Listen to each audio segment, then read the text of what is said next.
And this must have been at the ESRF in the year 2003 in June, where I was with Wolfgang Kapsch for a workshop where George, I think, also attended. And we were going from one beamline to the next, where students or postdocs, people were measuring there as part of the workshop. They had their crystals on the beam and were trying to process the data on site and later solve the structure. And when we were there with George, he would like to talk to the people, look at the data uh, as far as they were processed, and ask them for an opportunity, let him try to solve the structure right there.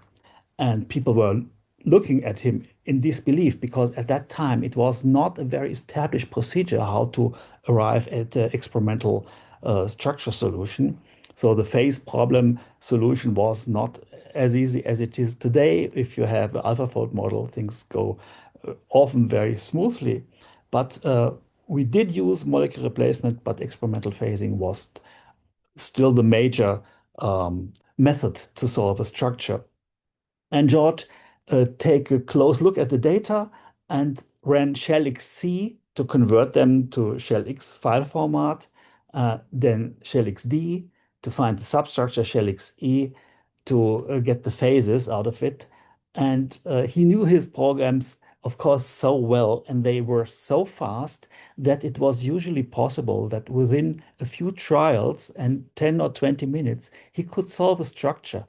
And what was impressing was the speed, also, and the insight about the problem, and also the clear-cut solution that jumped out of it. Yeah, because he had found the indicators that would tell you whether it was or really solved or not, and he was systematically changing some values like resolution limit, for example, as the most important one to come up with a solution. And if it didn't work, he changed the resolution limit in such a way that the structure could be solved. And that happened a couple of times reproducibly at those beamlines.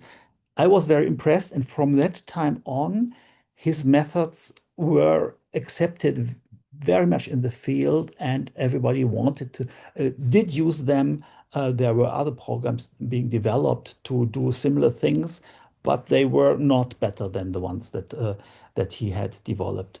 Let me just show you shortly what I remember about these plots. So the typical plot is the one that you see here, CC all versus CC weak on the left-hand side. In the middle, these were the successful solutions of the substructure, and these are the unsuccessful ones. And they were so well separated that you could immediately say that this structure is very likely being solved with the correct substructure, and then with shellx-E, you could get a chain tracing at that time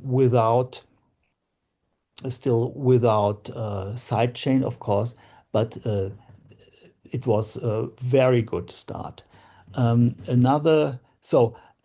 this in these years, those programs were published. As I said, the workshop was in 2003.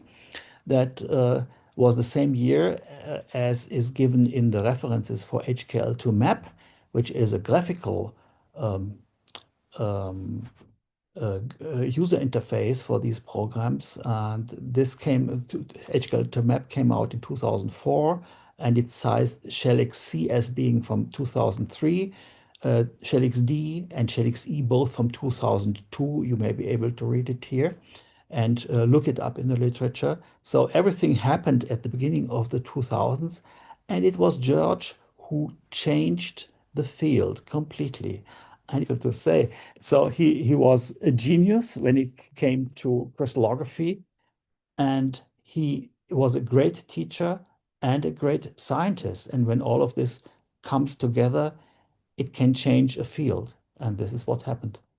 And I'm glad that I met him on a couple of occasions